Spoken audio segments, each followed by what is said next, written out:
All right, I'm here with Robin Hanson. Thanks for joining me once again. Nice to see you again.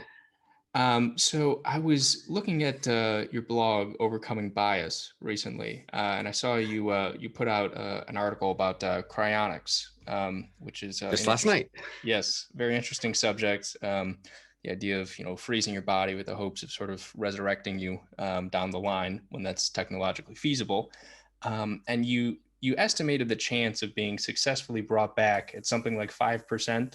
And you do have a methodology for that, but as part of it, you estimated the chance of civilizational collapse as being low, or at least less than, I guess, Right, 50%. right. Um, how strong do you feel about that? With things like nuclear weapons around and a lot of almost accidents in that regard, and also climate change on the horizon. It, do you feel like civilizational collapse or something meaningfully catastrophic is really that unlikely? Well, so the main thing would be what level were we talking about? Sure. So, in history, for example, civilizations rose and fall, but they consistently rose again. So, uh, if you're willing to, suffer through a cycle like that and could still come out the other end, then it's less of an issue. So, for the purpose of cryonics, it's less about whether or not there's a cycle in civilization than whether the sort of bottom of the cycle would prevent you from being a cryonics patient. Now, so for that, then the technology is just at the moment to just keep topping off tanks of liquid nitrogen, and there's actually machines that make it, and so it's a relatively low tech requirement. And if we were to develop plastination, which is a thing I talk about in the post, which is a technology that's been proven in the lab, but hasn't been fielded commercially because of such a small market, then it would be even easier. You would just, basically stick the old plastinated brain in a hole in the ground and just wait. There wouldn't be any other supporting equipment required, and that would make it much easier to last through an extended downturn. So, that would be the issue in terms of civilization fall. I certainly think that the trend of civilizations rising and fall in the past is strong enough that one should expect some degree of civilization fall in the future. But the question is that just a slowdown in an absolute growth rate? Is it a decline? Is it a massive decline? Those are the things you're uncertain about. Fair enough. I am. One of the things that was interesting about your post was how I didn't realize how few people were actually willing to freeze their bodies after death. It seems like there's a large enough population of people who have the money who Right. there's very little risk, I imagine, in doing something like this. So why not do it? As an economist, do you see any like weird incentive structure going on that's preventing people? Well, so I mentioned that in the ancient world, ancient Greece was really into mummification, and they made millions of mummies. And the usual story back then was that mummification was going to preserve you to help you live again in the future. Most of the ancient world, of course, didn't do this, but the ancient world was fragmented across many different cultures, and this one culture did. So today, the world is vastly larger than it was in the ancient world. And if we were as culturally fragmented as they were, then you might have expected some place in the world to have a supporting culture. But the world is actually pretty culturally integrated. And so, that's something that suggests that if there's a civilization collapse, it'll be worldwide. Right. It won't just be in one region, because we do have this world integrated culture. And so, that means it's somewhat of a shame that it happens that if the world culture finds this distasteful or unappealing, then everybody doesn't do it. And even the few people who try to do it face strong conformity penalties, that they're penalized for being nonconformist. And that's a big issue in this area. So you think people just aren't doing it as much because of these nonconformity penalties? Or, I mean, it seems like Yes, really literally. okay. So that, like I mentioned in the post, if you ask people do you think sort of the payoff and the chance of success here, multiplied together are enough to justify the cost? 10% of people say yes. But 10% of the world would be 700 million, and what we Right. have so far is 3,000. So that's an enormous ratio of tiny, half of a 1 part in 2,000 or something of people who would say they would actually do it. And so that huge factor, I think, has to be attributed to sort of the conformity penalties. That is, even though people in their head believe it would make sense, they know they would suffer very strong disapproval from people around them. Wow. And it's an important thing to realize about our world. We think of ourselves as embracing diversity and variety, and we think of ourselves as celebrating nonconformity. And we mostly do that on stuff we don't think matters. So in your hairstyle, your clothes, the TV shows you like, the color decorations you have, on stuff we don't think matters, we are perfectly happy to embrace a wide range of styles and behavior. As soon as we think something really matters, we are all over, slapping it down and crushing variety. We do not want to approve of stuff, variety, and things we think matter. An interesting comparison here is that a similar number of people at a similar price pay to have their ashes thrown into space when they die. And those don't make the news, and their spouses don't divorce them because of that, because it's just quirky, you see. Right. It doesn't really reflect any more fundamental differences. But cryonics suggests that you really believe it would work and you'd really be willing to do it. And that suggests that you really are fundamentally weird in a much more important, deeper way that offends people. Are you, well, first off, I'm curious, do you plan on doing cryonics? I am a customer and have been for a while. Very nice. And also on this note of nonconformity, do you feel like there's, it seems like this is not very adaptive on some levels, because the new, innovative ideas that will power the next generation of the economy certainly are going to, almost by definition, have to be developed by non-conforming thinking, right? So why is this so integral to our minds? So if we think about adaptation, we're going to think in terms of genetic and cultural adaptation. So in terms of genetics, most of our genetic evolution was, say, before 10,000 years ago, in a period when, say, the number of humans doubled every 250,000 years. And so for any one person, sort of the rate of technological improvement was really low. So selection pressures on individuals to promote that sort of improvement was very small. Individuals 1,000,000 years ago were not being selected for their being more innovative. Sure. So genetic and evolution clearly isn't favoring that. Now, in the last 10,000 years, you might see we've seen cultural evolution, and cultures have won consistently when they had better military technologies. And so you would think that cultures would have then been selected for military innovation, that they would be open to military innovation because the ones that won the wars. But this doesn't really have much of a military color to it. Whatever intuitions we have tied to sort of respecting and being willing to consider military innovations, I don't think would trigger a respect for this.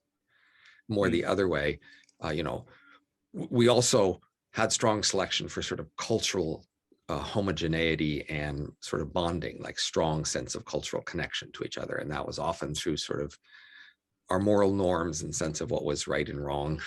And those were often like, we stuck together and we really defended each other militarily because we thought we had the right norms and those neighboring people were evil because they had the wrong behaviors and norms. And that was also selected for militarily. So I think this is actually, unfortunately, pushing the triggers of, well, that's unnatural and that's weird and that's just not the way God intended or whatever. That's the sort of reaction people are having. And that sort of reaction has been selected for culturally, unfortunately, to be against it.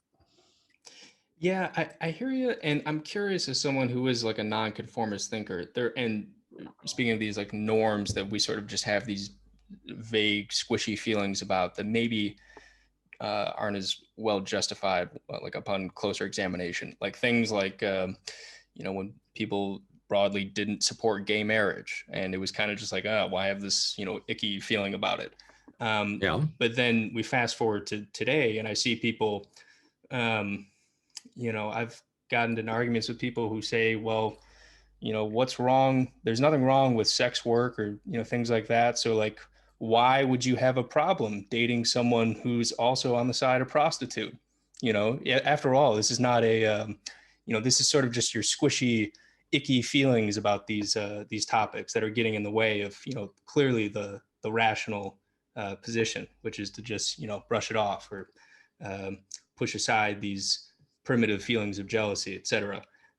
Is there any place in our culture for just vague norms about, this doesn't feel right and therefore it isn't?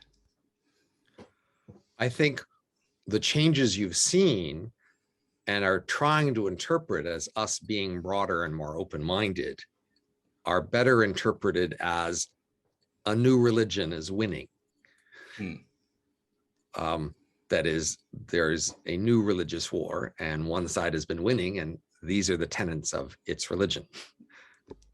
They aren't open-mindedness in general. They are particular positions that they see as their side, and they see as the other side taking anti-positions. And so you're seeing one side winning. Sure. Okay, fair enough. Elaborating on that point then, and when you're characterizing this as a religious war, obviously these people are not traditionally religious, but in what sense is it religious then? Ideological, if you will. Sure. That is, in the ancient world, most alliances and wars were fought along ethnic and sort of affiliational grounds. And, we made a switch to seeing most divisions and framing them in ideological terms. And so there's a new ideological faction that is winning, and it has some new dogmas. Right. And those dogmas are the ones that are winning. And that's not open-mindedness in this, other than to that dogma relative to the others. Right. Although this faction would present itself or claim that it is being open-minded. As do all dogmas, Sure. Always. Although I will say, I've seen Hitler speeches where he says, my opponents accuse me of being intolerant. And I will say, we are intolerant. So, and you will hear that also from every dogma. That is, they will say they're intolerant of the intolerance of the other dogmas, etc. Sure. Right? Yeah. Fair enough. Have you, I'm just curious, have you noticed this? Obviously, we're talking about what is sometimes referred to as like the woke movement, whatever that means. And maybe it would be better to have like more solid definitions here, but it seems to be playing out largely on university campuses, or at least originating there. And there's this famous debate between Chomsky and Foucault. Have you seen this? No. It's basically this debate within the left that happened in the 70s, and Chomsky was, one of the questions was saying like, Foucault saying, well, we should be on the side of the proletariat no matter what, because these are the oppressed people. Chomsky's like, well, what if they're doing something wrong? And he's like, well, that doesn't happen. That doesn't arise.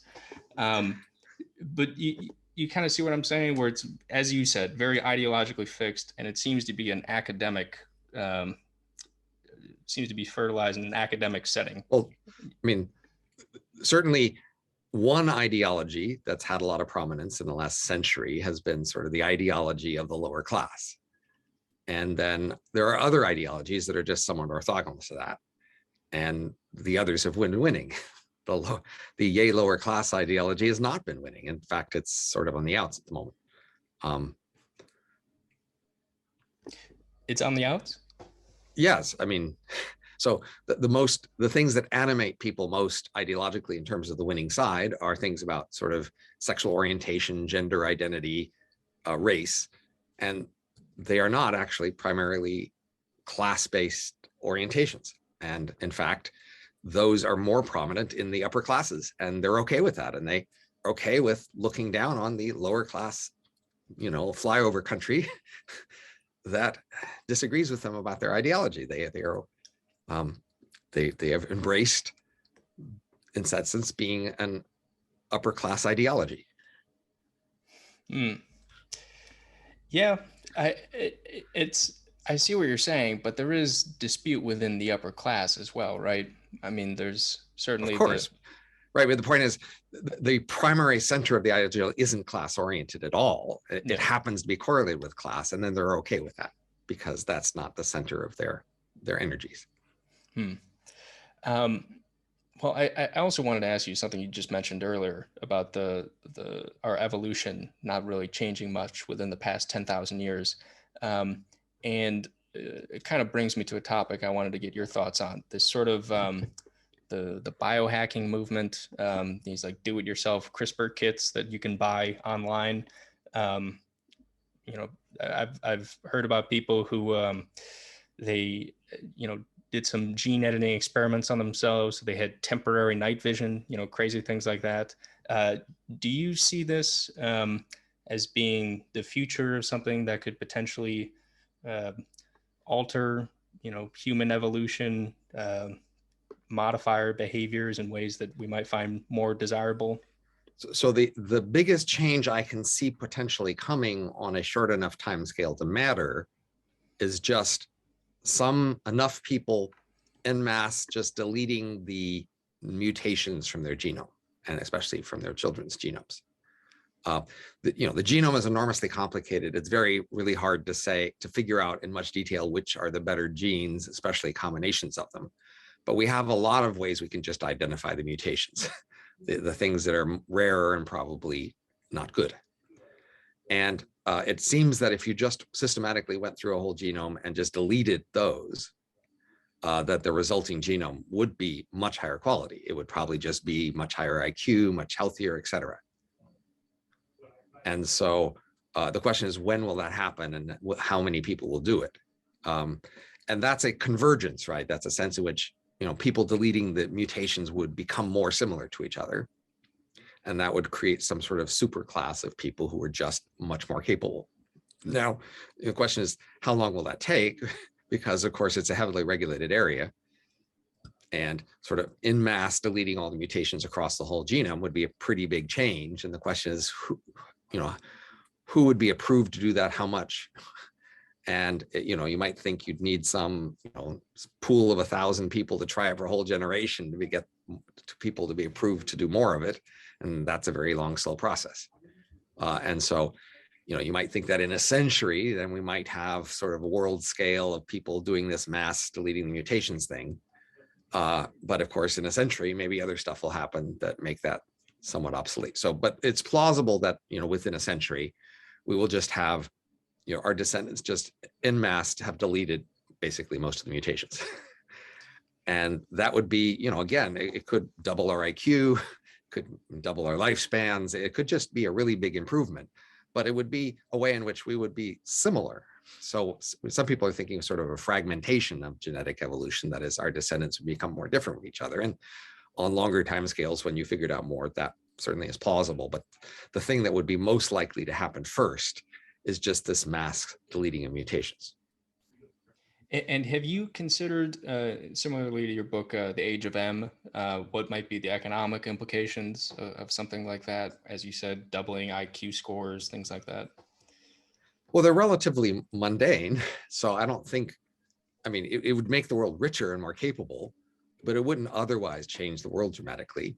I think we would be able to pretty easily understand what a world of people who had fewer mutations would be. Now, it depends on how far you go in this way. Like, if you're going to have some threshold of how clearly something is a mutation that should be getting rid of. And there's going to be a whole range of intermediate cases where it's not so clear. So, the simplest strategy is just to take, say, the 1% of cases where it's the most clear and get rid of those and leave the other 99% alone, in which case, the resulting creatures are different from each other in a similar way that we are. But you could imagine going farther and going farther down the line saying, no, well, it looks like, 60% of people are this way and 40% are that way. And let's go with the 60% one, right? You could just go all the way through the genome and just pick the thing that had the highest chance of being the better one, even if you weren't very confident. And then that choice is going to make everybody choose the same thing, right? You're going to have that would have this huge convergence where the whole world was basically picking the same genome. And now they all look the same, they all talk the same, they all have the same personality. And that would sort of be the next step, you see. Like the first step would just be to, again, take out the 1% of, clearest mutations. And that gets, this huge population that's just much more capable, but similarly different. And then you might go farther to converge in the sense of being more aggressive to take the versions that you had the best confidence were the best, but then everybody has the same one there. And then some people might want to say, well, okay, I want my kids to be pretty good, but I want them to have some part of me. Now the question is, well, okay, how about your hair color, your skin color, your height? Let's pick some things that maybe aren't very important. You can keep those. And there'd be some degree of sort of on the surface, keeping some surface differences just so that your kids felt like they were your kids. But overall, they're really going to be these generic things that are the same. That would be sort of the second step. Yeah. And again, that would take even longer to be accepted and common. And so again, the question is like, what else happens? And, will the age of M come by then and make it all irrelevant? Yeah. And as you're saying, will this be accepted and common, things like that? It reminds me of a discussion I had with someone about the 3D printers and like printing guns and stuff like that, and how people wanted to, how can we regulate so that this doesn't happen, so that someone doesn't, print a machine gun at their home. Right.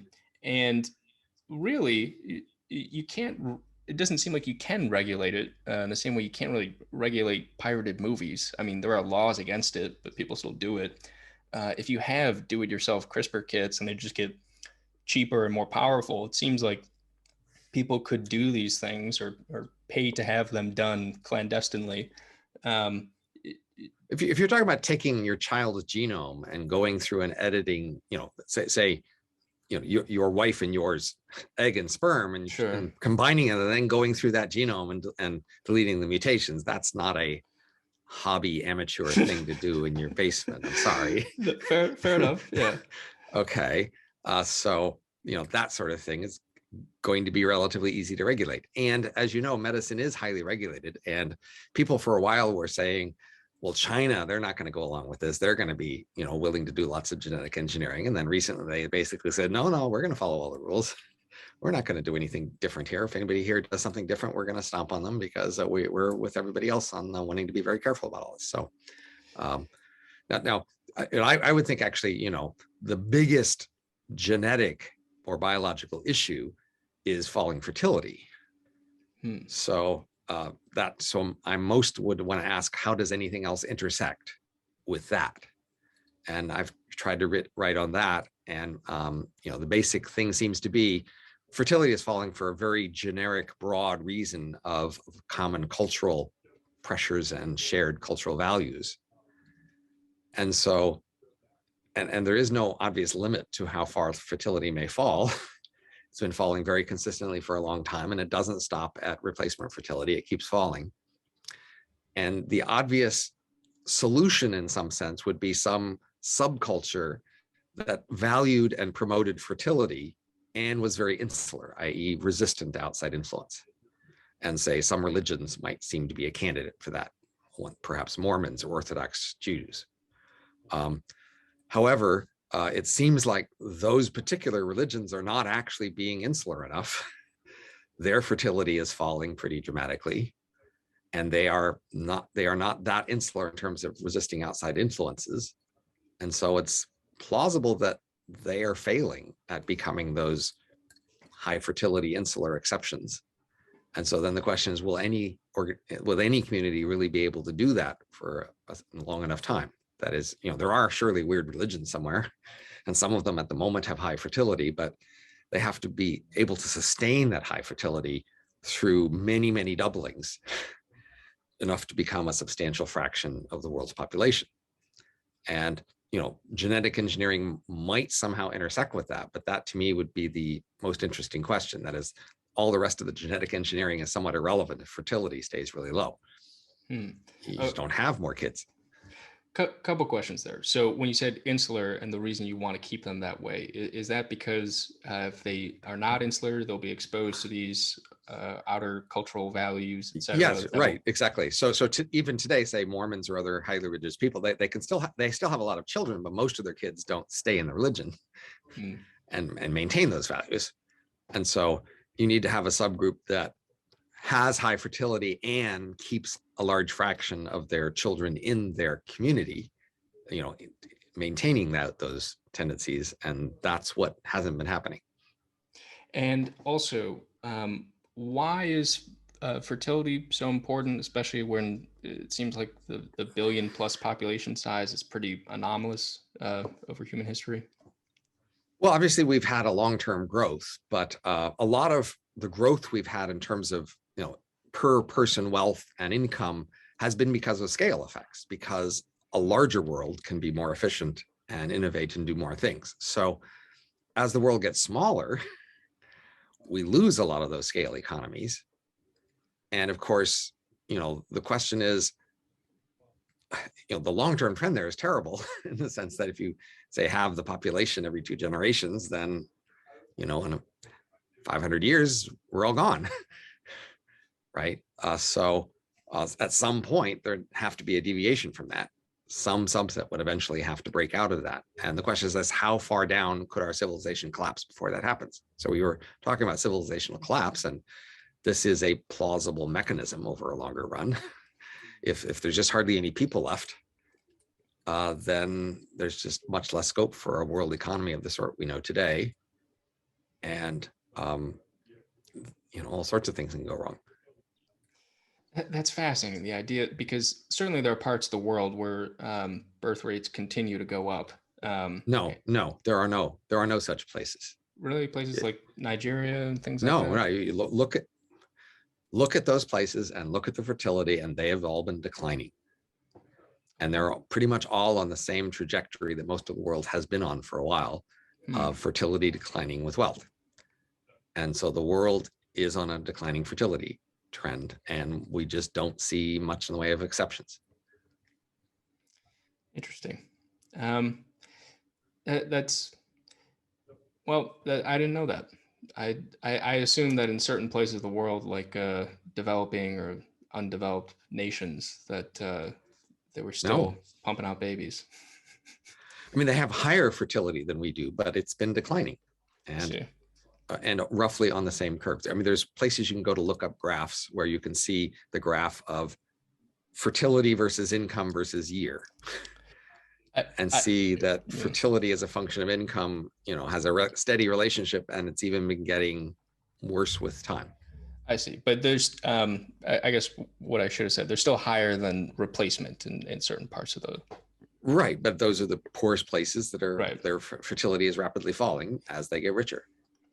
I see. And there's no world in which this can be a positive thing, or that it might level out at some point in the same way that increasing fertilities have leveled out. So for decades, the UN has been making projections about the future demography, i.e. population, age distribution, et cetera, based on seeing fertility trends.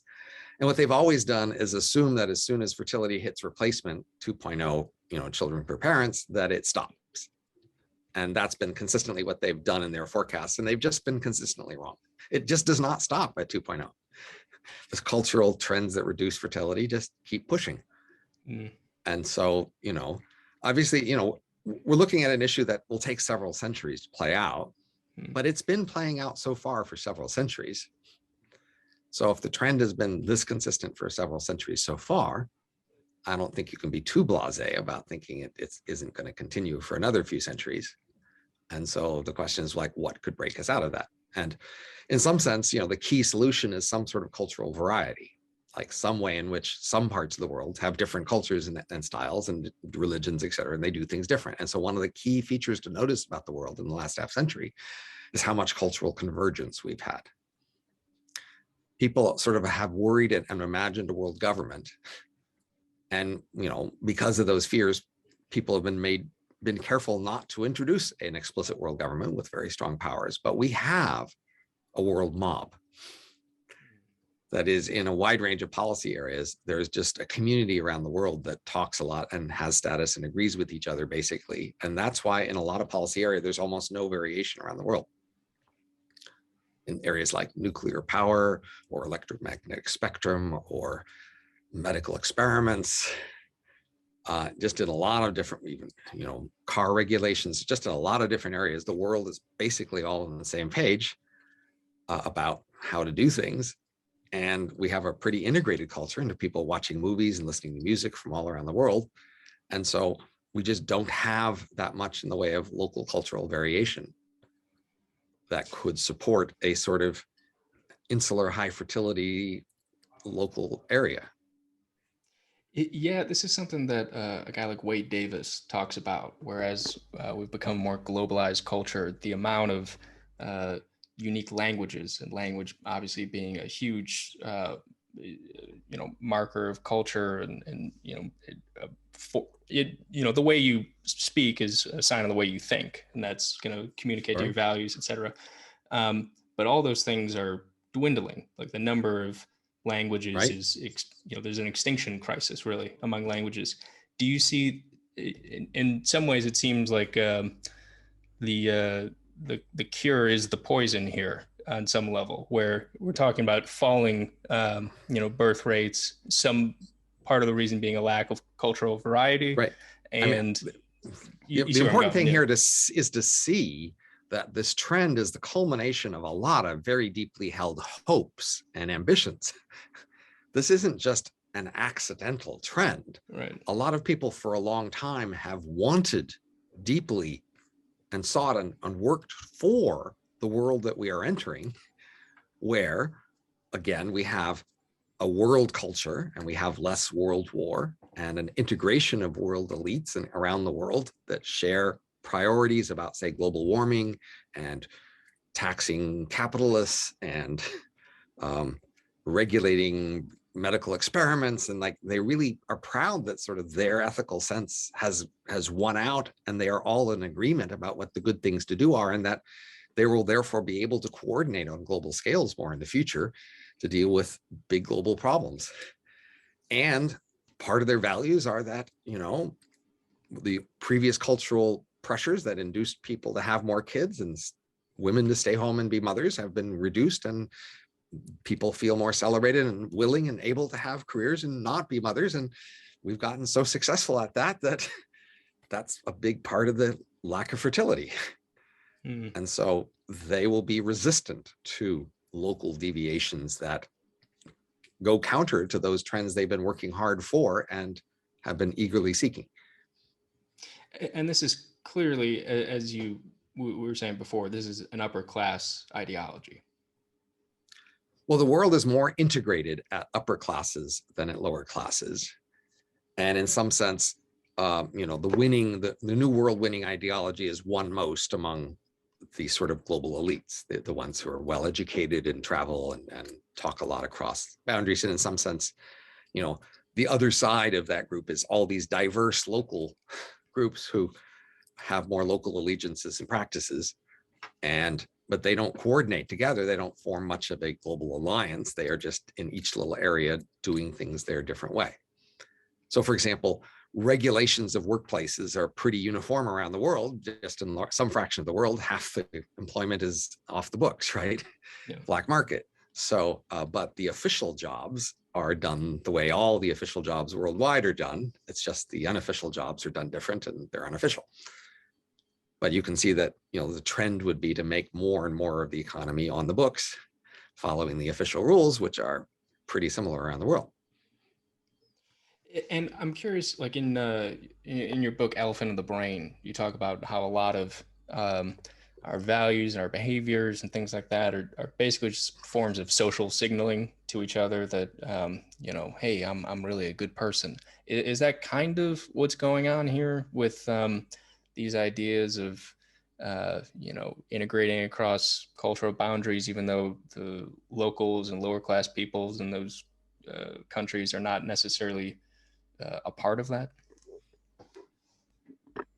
So the idea of signaling is that you have some characteristic and then you show it to people, and then they come to believe that you have that characteristic. And so in the simplest case, you can show it to people because it's really there.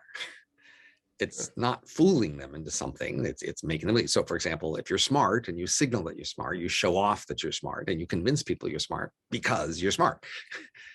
It's not that you aren't smart. It's that you might pretend you don't care what they think, but you really do. And you are putting a lot of effort into convincing them. And so people do have the values they have, and they do have a culture that they value, and they want to show that they are have an allegiance to it and are devoted to it and are good people with respect to those values. But it's more, who is their culture? Who are their people? And that's the thing that's changed, rather than having these different, fragmented world cultures, each of which, people were trying to show allegiance to their local culture. We've created this global culture. I guess what I was getting to earlier is, isn't this idea of globalizing, where it seems like part of the reason for this trend of declining fertility, it almost as though globalization is sort of destroying itself. Is that a fair assessment? Well, so, if everybody has to have a low fertility, then in some sense, one part of that world isn't losing compared to the other part of the world. If some part of the world was able to become an exception and have high fertility, then they would win out against the low fertility part of the world. But if the cultures looks out for deviants that might win by an exception and make sure to punish them enough, then they repress those deviations, right? It's just like, you might say, burglary, right? Well, if burglary were easy, I could, instead of working, go steal stuff and win out on the sort of economic competition that way. And so we make sure to punish people for burglary, right? To make sure that they don't win by burglary. And similarly, in a world where you realize that you're having low fertility and everybody's having low fertility, and you saw some subgroup with a high fertility, you might talk about, well, what's going to happen if we let them keep doing that? And that's not a problem. And then, like, if you squash them, then that's not a problem. So the global culture isn't losing, at least in the short run, if they manage to repress deviance. But there is this long-term issue of what happens if the population just keeps falling and falling into the indefinite future. Yeah. Another question about signaling. Since you wrote this, and you've written a lot of things on this topic, but you wrote an entire book about how signaling motivates our behavior, etc. Do you ever find yourself becoming more like self-conscious about these things, where in your mind you do something and then you realize, oh, am I just signaling right now? And I mean, can't that be kind of paralyzing? I mean, it's a combination of both outcomes, and it's just a matter of the mixture. So on the one hand, the simplest approach is that I look at what other people do and try to explain what they do in terms of our available theories, and don't have to look at what I do much at all. Yeah. I don't need to necessarily make my behavior or views, perception of my life consistent with these overall theories. I can just focus on the world and how to explain the world. Now, of course, I do somewhat notice that these theories about other people in the world do apply to me. And so I do somewhat notice those applications, and they do affect me to some degree, but to a limited degree, because I'm not actually reflecting on most of what I do. I'm not explicitly conscious of most of what I do. So these sort of observations have a limited effect on me. So for example, I know that we all sort of go to the doctor in order to show that we care about each other. And so if I'm sick or someone in my family is sick, I can have the immediate reaction, oh, let's get them to a doctor. And then I can think, yeah, but that's mostly to show that we care. So then I could think, oh, well, it's not really as much of a crisis as I thought, because mostly medicine doesn't actually help that much. But yeah, let's make sure that we show that they care. So, okay, let's do it. But I'm a little not quite as stressed about it. Yeah. Similarly, for education, I might say, well, look, in order to be successful in our society, you need to have degrees. Everybody wants to look at a degree and make sure you have one. We don't actually learn that much at school. So for my kids or myself, I would say, don't stress too much about whether you're learning stuff. You're not actually supposed to be learning stuff. You won't remember the stuff you learn anyway. But yeah, I guess you need to get degrees. Yeah. So that means my behavior isn't deviate that much necessarily from what other people's behavior is, but I might better have it reflect what I understand about the actual functions of the behavior. Well, when it comes to education, I think there's a very intuitive story for why um, what you just said is true. I mean, I think people can learn all kinds of things online. I think people can breeze through college and not learn anything and just pass their classes.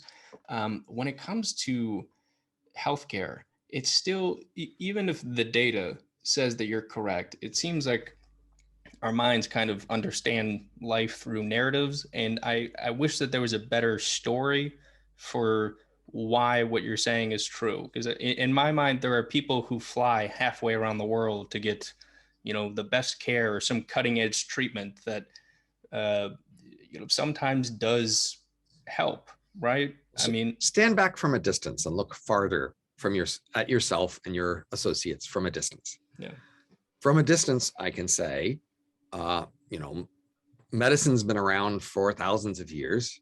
Through almost all times and places, people hardly spent very much on medicine. Maybe 1% less of their budgets they spent on medicine. Most of the world today doesn't spend remotely as much as on medicine as the United States. And most of the world today doesn't hold medicine to be as sacred as the US. I think in the US today, we're at a historical peak of respect for and effort spent on medicine. So yeah, that means we're weird here, and you have to see that and start to see it from somebody else's perspective. And I think part of the story is a lot of the ways the US is weird is because we have a story about why we are the greatest and everybody should be grateful to us. And we have a story like that about medicine. We say medicine was terrible and everybody was dying until modern medicine was invented by us here in the US. And we've been inventing and giving out modern medicine to the world for 70 years. And the world should be grateful to this great gift we've been giving them of modern medicine and continue to give them. And this makes us feel really good. And therefore, it's a reason we hold it sacred. We similarly do this for military. We have the largest military in the budget by world. We spend more on our military than the entire rest of the world spends together. And partly that's to reaffirm our story that we saved the world from the Nazis and the communists. The world should be very grateful to us for that spending. And therefore, we actually do put high value on our military, and we put a big budget into it, and we respect and celebrate our military people. And it's a similar sort of thing. We sort of are praising ourselves and telling ourselves that the world should praise us and be grateful to us because this thing is wonderful. And so part of that is to have to believe this thing is wonderful, which we do. But of course, the data actually does consistently say it's not actually making that much of a difference.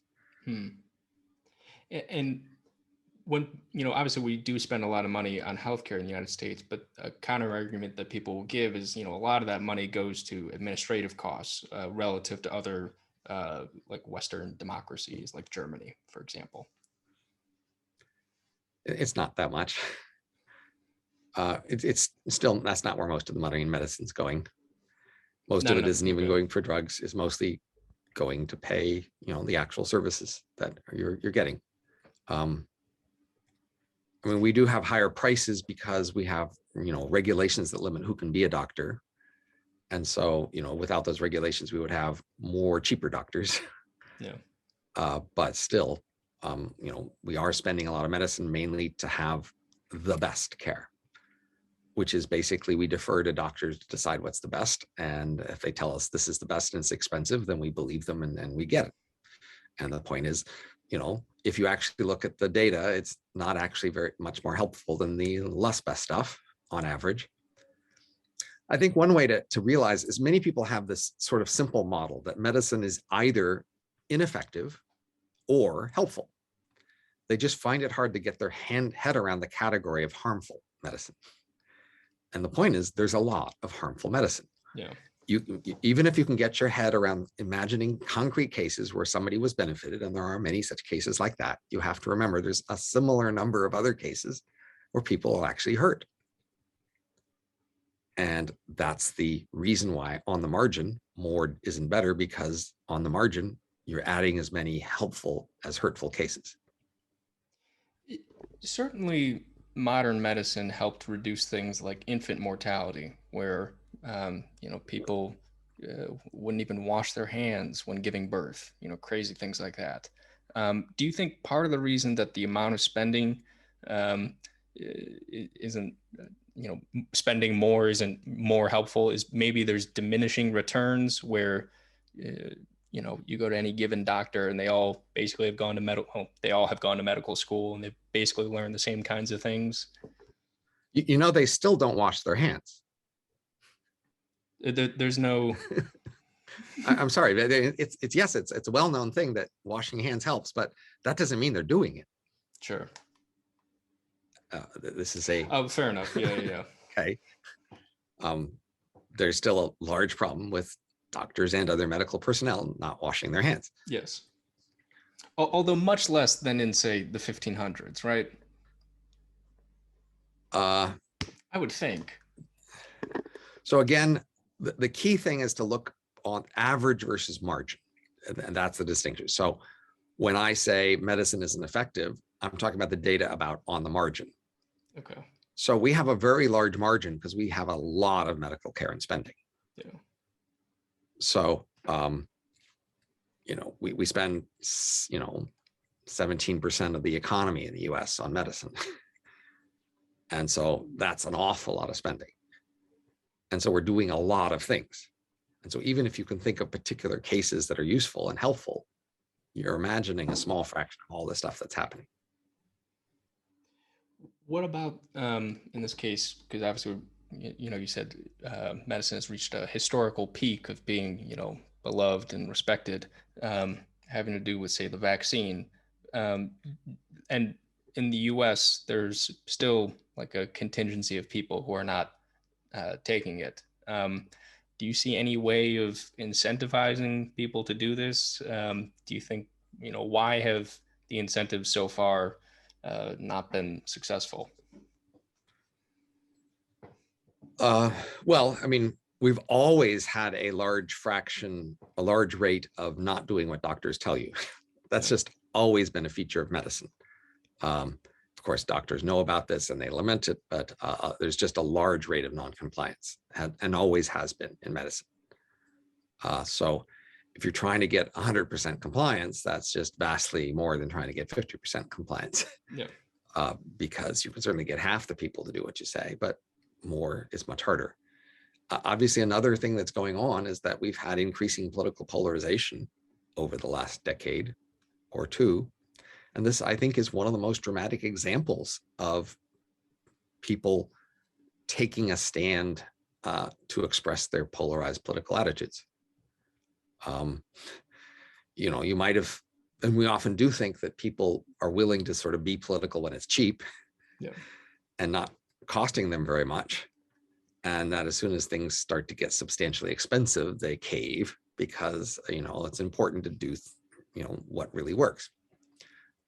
And so the fraction of people who are willing to not do vaccines in order to express a political opinion here, even when there are substantial health costs, is a reflection of the degree of political polarization and the degree of devotion people have to expressing that political loyalty. That says this polarization thing has not peaked. It's getting worse, and you should expect more of the same. Do you see any way to get people to just calm down in the country? Because I see people on left and right talking about, like we're on the brink of civil war, which seems a crazy proposition to me. And certainly, well, clearly we're not on the brink of civil war, right? Yeah, yes, we are moving in that direction. It could still be a long path between here and there, but we are moving in that direction in the sense that polarization is increased. People are feeling more personally mad about it, and they're less willing to compromise and more willing to punish the other side. And that's increasing, and it doesn't look like it's going to peak soon. It's going to get worse. Yes, although it seems like a lot of this is kind of just a mirage, at least people's feelings about it. With something like an issue like slavery, it's like, okay, here's a substantive issue that we just can't agree on, and half the country feels one way and half the country feels another way.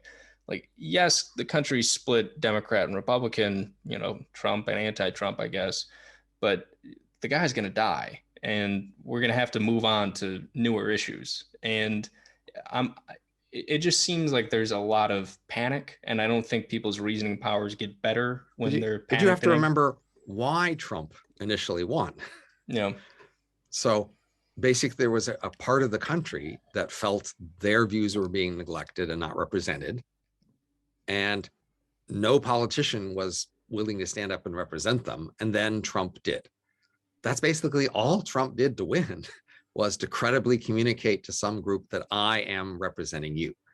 And one of his main ways to do that is to piss off the other side, yeah, to say, I'm willing to do things that make them mad at me and make them disgusted at me, exactly to show you that I'm on your side. And they bought that. That is, okay, finally someone was on my side and willing to represent my position and views. And that's how Trump got there in the first place. That was his main appeal. He didn't have much else going for him. And in fact, he had a lot of negatives. So it's not that somehow this polarization goes away after Trump goes away. I mean, Trump appeared exactly because the polarization made a spot for him. right. And I don't think the polarization will go away after him, but I guess I just don't see a clear path towards civil war, whereas people in, you know, throughout the 1800s have been threatening secession, and that was a clear path where, you know, if a conglomerate of states just leaves the country and the rest of the country wants them in, okay, well then you're gonna have to take up arms. Now though, I we're not close to civil war, but right. you have to realize just how much worse it could get before we were at that point. Yeah. Clearly, I mean, we're in a rich, comfortable, prosperous society, right? We are not the sort of people who feel very inclined to start any sort of war. And in fact, people have worried that if, say, China or Russia initiated some war elsewhere, we would just not be motivated enough to do much because we're just not in the mood.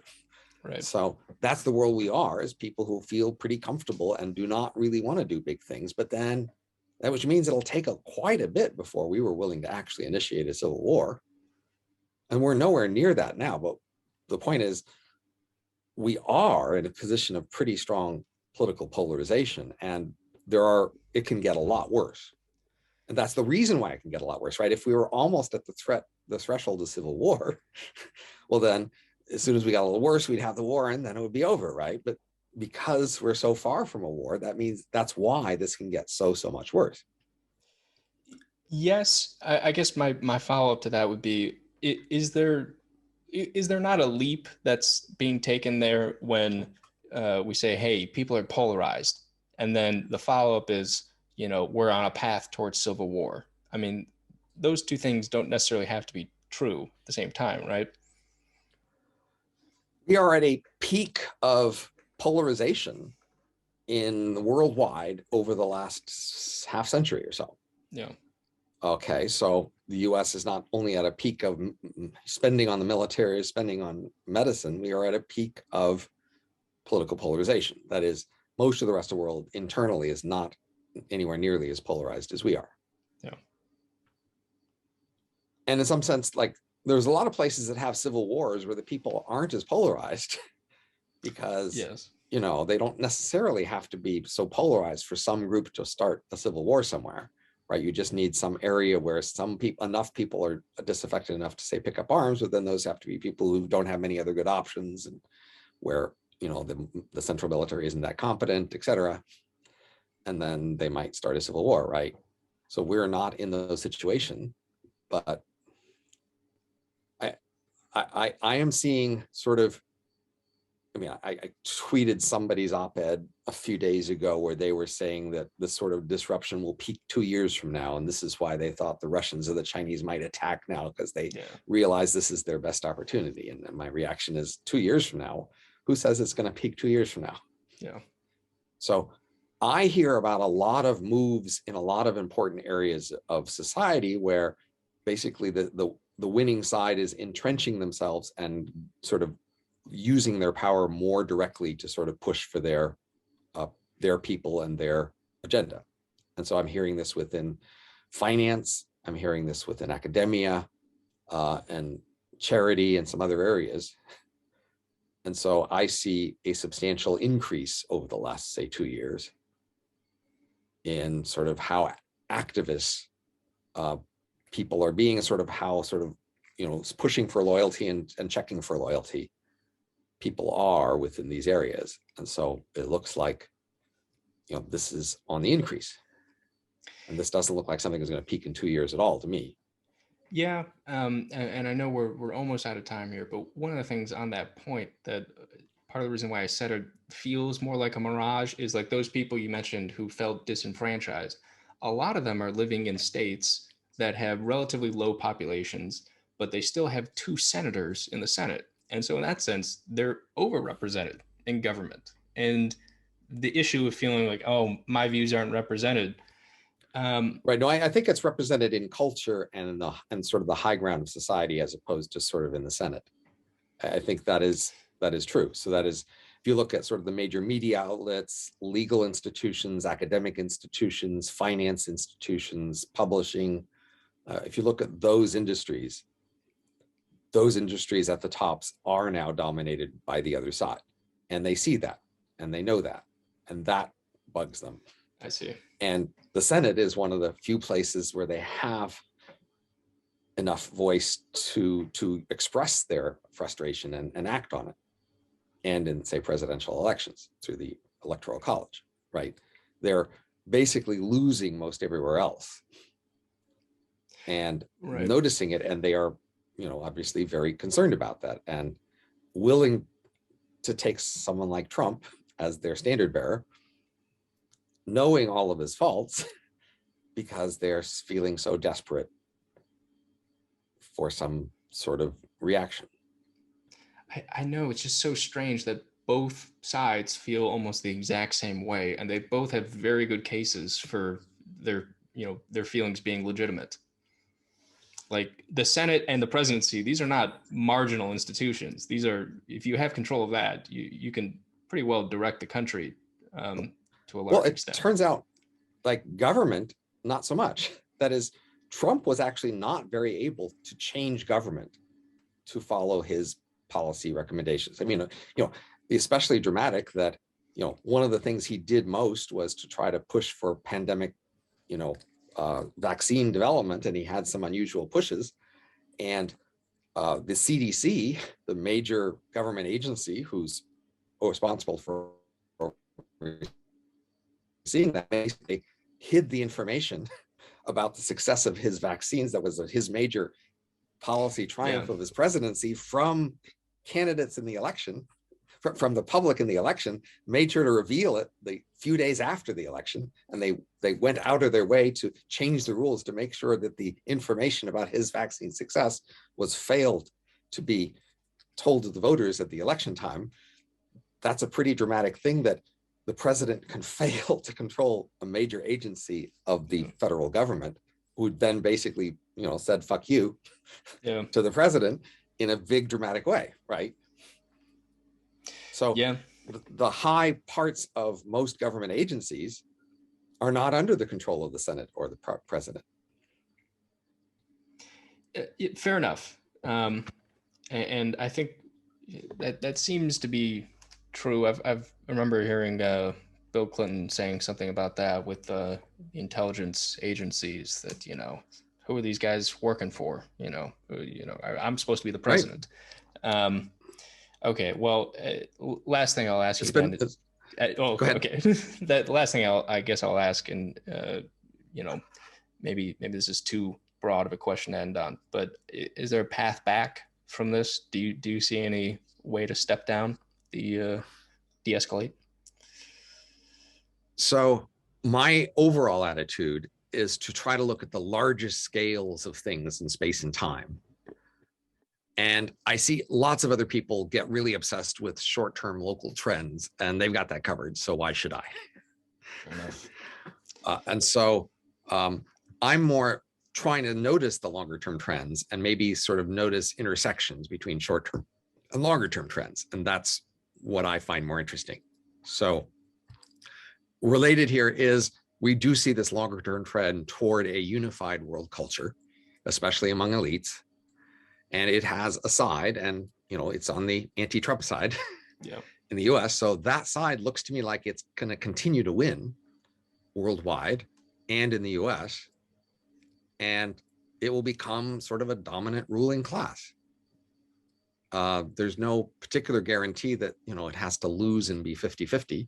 So for example, at the town scale, at the city scale, in most ancient societies, there was not a 50-50 division of two equal political sides. Yeah. There's just one side that wins and dominates. That's how it is in most cities, most states, even most towns, most firms, most ancient empires. Politics was one winning side. And so that can happen in our world too. And so that's my best guess over the coming years, is one side's going to win, and the side that's winning now will probably be the winning side. And when they win and remember their resentment against the losers resisting them, they might not be kind, Right, and gracious. They may well be scouring for traitors. God damn. Well,